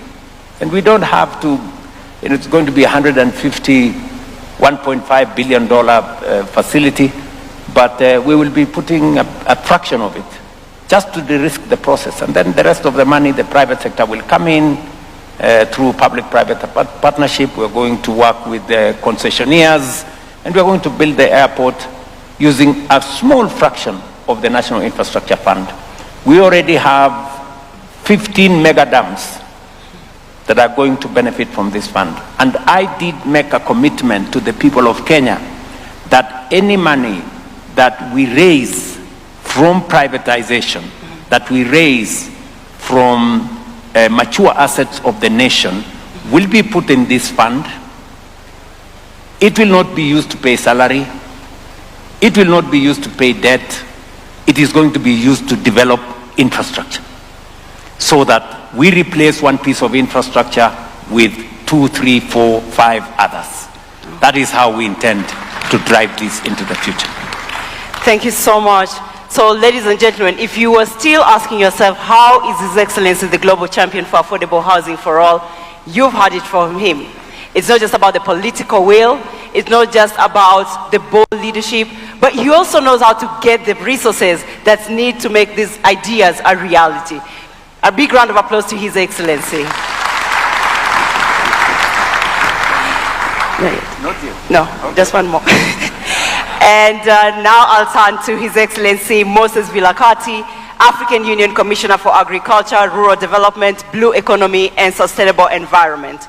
Your Excellency, in your speech, you have emphasized that the Nairobi Declaration must move beyond aspirations to clear commitments and measurable actions. What specific accountability mechanisms will the African Union put in place to ensure that member states actually deliver on affordable housing targets, particularly for low-income and informal settlement populations? Your Excellency. This is a mammoth task, but it's doable. Thank you, Your Excellency, for this elaborate and eloquent presentation, because it shows that it is doable. Now, here, Your Excellency, there's going to be a declaration termed Nairobi Declaration. As the AUC, we are proud that we'll be part of that journey. And once that declaration is there, it is then taken to the Assembly. I can assure you, Your Excellency, that in February next year, it will be there, so that your colleagues, heads of states and government, can then endorse it for implementation. Because our process always starts from there, that heads of states, governments have seen the document, they've looked at it, they edit it, they delete certain things, they add other things, because that is how it's supposed to be. And then after that, then we unpack it to come up with what are called action plans that obtains from the declaration. So that's why it is very key that we have things that can be actionable for purposes of moving forward. Now, then once we have those action plans, the member states then adopt it, they take it forward, they take some of these ideas that are coming from here and start saying, what is it that we can do? How I wish His Excellency the President would then address these member states to say, this is how I've done it. Yep. This is how I've changed slums. As the champion, I think we'll have to try and see how he comes into that program so that he can be able to elaborate, because hearing from somebody who has done it is like seeing, and I'm sure other countries can then take it from there. So that is then the actionable plans. Once we have those actionable plans, then now they are assimilated or taken over by the member states. So every 2 years, this forum meets. That is where then we come up with what we term biennial reviews. Because now we have to say, this is where we were. Where are you in as far as this process of ensuring that we no longer have slums? We have resilient infrastructure. We have got water for our cities. So that is what the AUC is good at, because the AUC has a convening power which can bring all of these under one roof. But there's one thing. The heads of states, including His Excellency, have told us clearly, you cannot force us. You just have to make sure that we take it forward so that each member state can decide. But then with the biennial review, you are then able to measure and assess who is able to move forward, who can do it. But the second aspect is the one related to financing. But it's exciting with what His Excellency is coming up with. Use your own resources. Gone are the days when we'll be looking outside of our borders due to the geopolitics that is obtaining, and I like this model that he has applied, because now we can talk about financing from internal resources, because they are there in the pension funds, in whatever, in the financial institutions, in the private sector, to make sure that we can move forward. Those are some of the things that we'll then be able to measure so that we can start seeing who is moving forward and who is not moving forward. We usually then come up with awards so that as the countries exchange ideas, we now look at those who are moving even better, including the cities. Those are some of the things that we now need to put into the review mechanism so that countries are accountable. I present, Your Excellency. Thank you so much, Your Excellency. Mr. President, I feel like more work is being added to you to continue being a continental voice and champion, and also showcasing Kenya's model to other member states so that they can learn from the great work that you're doing here in the country. Your Excellency, my next question is actually my favorite question. I'll be very honest with you. You have been a strong champion for youth inclusion and consistently advocated for the meaningful participation of young people across your administration. Today we have young people in this room and many joining us virtually. What urban future must we build for our young people, and what role must they play in shaping it? You know, it's a very important question. You've said it, and I share in your perspective that we have a youthful population in our continent, and of course in Kenya. And whatever it is that we are doing, they must be front and center of it. Housing is about young people. The people coming to work in these housing projects, I can tell you 70% are young people. I told you in January, we had a meeting with graduates from our universities and our TVETs, young people beaming with, energy and hope. And we brought them into the equation as interns. And I remember when I was talking to them, I was telling them, ordinarily when you go for internship, you pay for it in some areas. But this time round, government is going to pay you to be an intern. And I also told them this internship could actually become an interview, depending on how you display your capabilities. And there were 6,000 graduates from universities, from TVETs.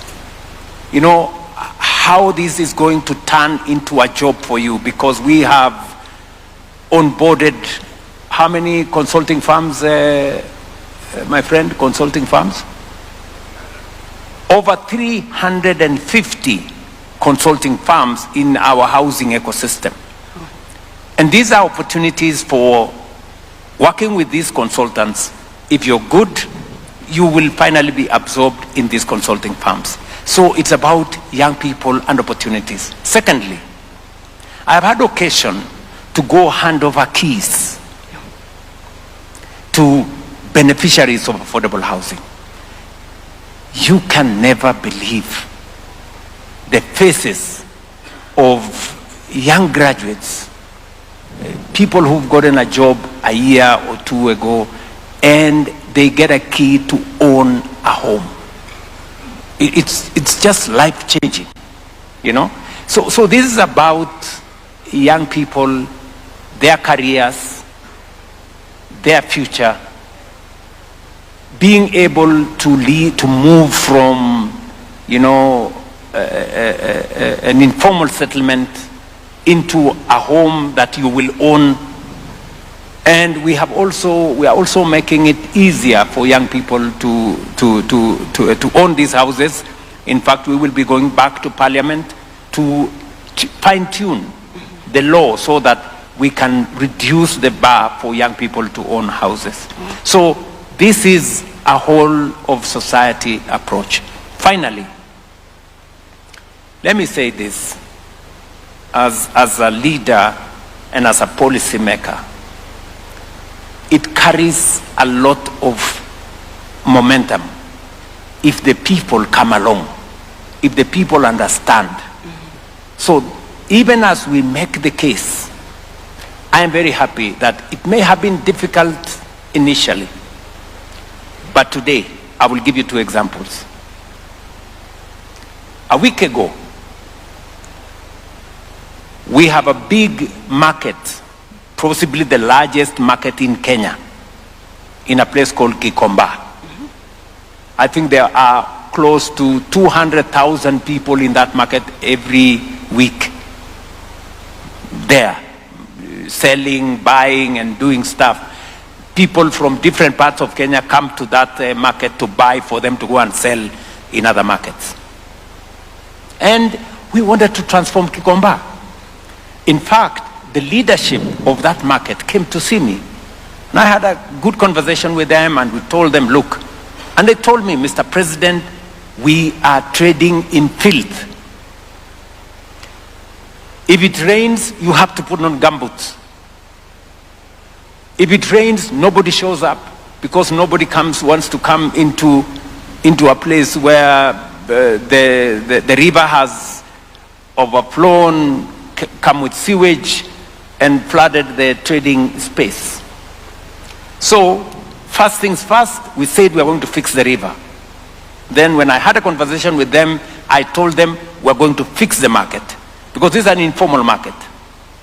So we did the designs, we worked with the county government, we worked with the leadership of the market, and they told us we're ready to move. We're going to leave this space for you to build for us. Voluntarily. Yeah? When the traders moved, entrepreneurs, people who are looking for money, moved in and said, oh no, we are the owners of this place, We told them, no, we know who the traders are, you get the hell out. So, you cannot believe this. So some people chasing popularity went and had a big meeting to say, oh, the government, why does the government want to remove these people? Blah, blah, blah. The traders themselves told those people, we decided that we are going to move because we want a modern market to be built for us. And by the way, we're going to build that market in a record 6 months. Wow. We will have a 3-floor market in that space. And those traders believe us because we have done it elsewhere. They have seen us build markets. And they believe us because we are redeeming them from filth and dirt and sewer. But those fellows who went there to try and tell them not to move, they don't even buy anything from that KICC. They go to Yaya Center. When they finish the meeting, they will not go and buy nothing from there. They will go to Yaya Center, they will go to Sarit Center, they will go to the modern markets, but they want these people to continue trading in filth. How stupid can that be? So, that's just an example of how citizens can be part of the transformation. They are the ones saying, no, we want the market built. We are the traders here, we are moving out to give room for government to do the market for us. I'll give you another example. Yesterday, in Nairobi, in Kibra, citizens, we did the first phase of the first 4,000 housing units. We're now doing another 15,000 units, and citizens have to move to give room for us to build for them. Citizens were moving themselves. In fact, we had an accident yesterday. We lost 4 people because in the process of them pulling down their own, structures, there was an accident.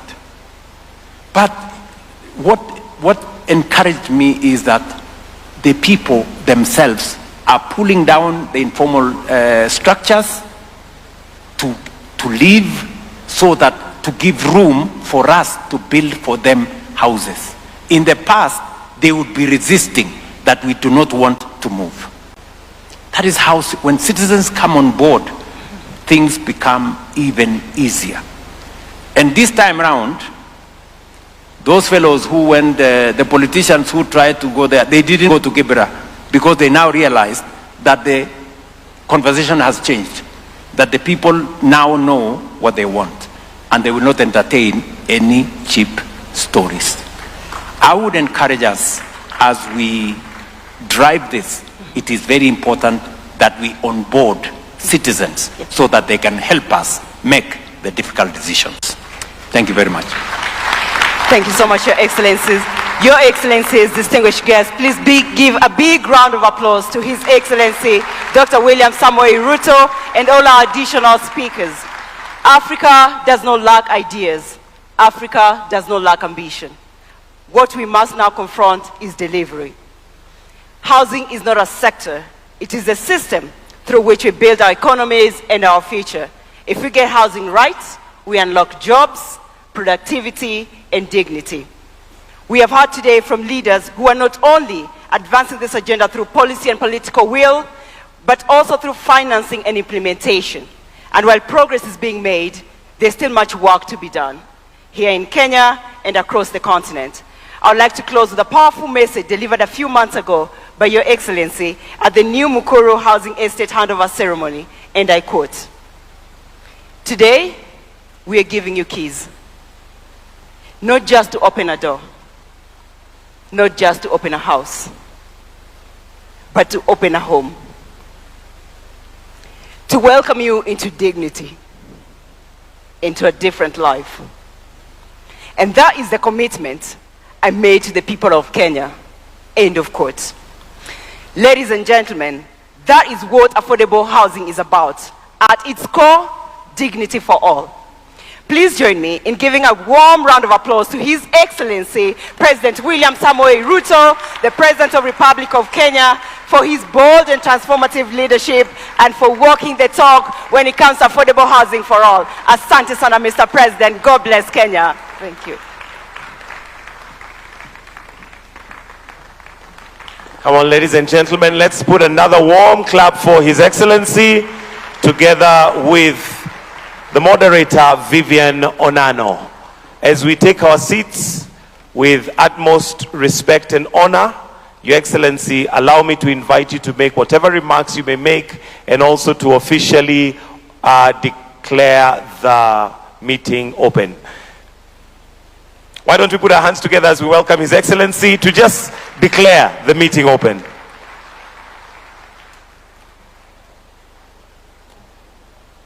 Ladies and gentlemen, I have nothing useful to add. This forum is officially open. Thank you very much. Your Excellency, so that you don't sit and come back, allow me to have you on stage. Let's take our seats briefly. There is also the launch of a report, and the AU would like to hand this over to you, so if we can have the booklets to kindly be brought forward. And as we do that, allow me to invite Ms. Anne-Claudia Rosbach and Moses Valkati to also be part of this session. If we can kindly have the booklets for AU to hand over to His Excellency the President before we proceed for a photo. The photo will be taken to my left, which is your right, shortly after this have been handed over. Vilkati to also join in this as we hand over the booklets to His Excellency. A round of applause for the report.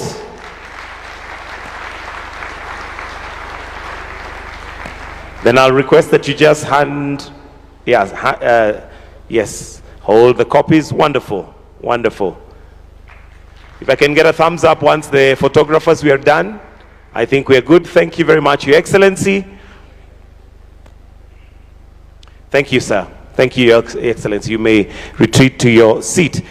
I'll now request that we all be upstanding. We're going to wind up with a prayer, and the prayer is the national anthem, after which we're going to have a photo session, and it's one photo which will be taken right there. Only ministers and heads of delegation, kindly, and the rest of us will remain in our positions. For now, the national anthem.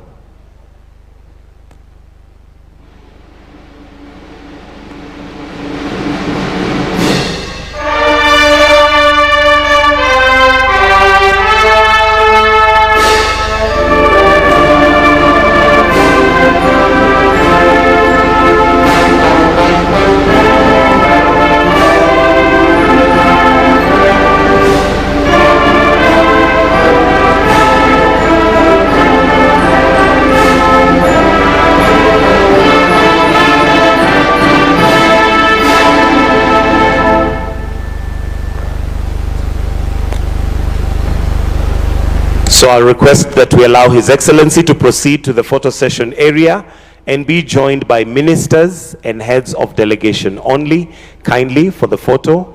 That, of course, includes our CS and PSs present. So kindly, as we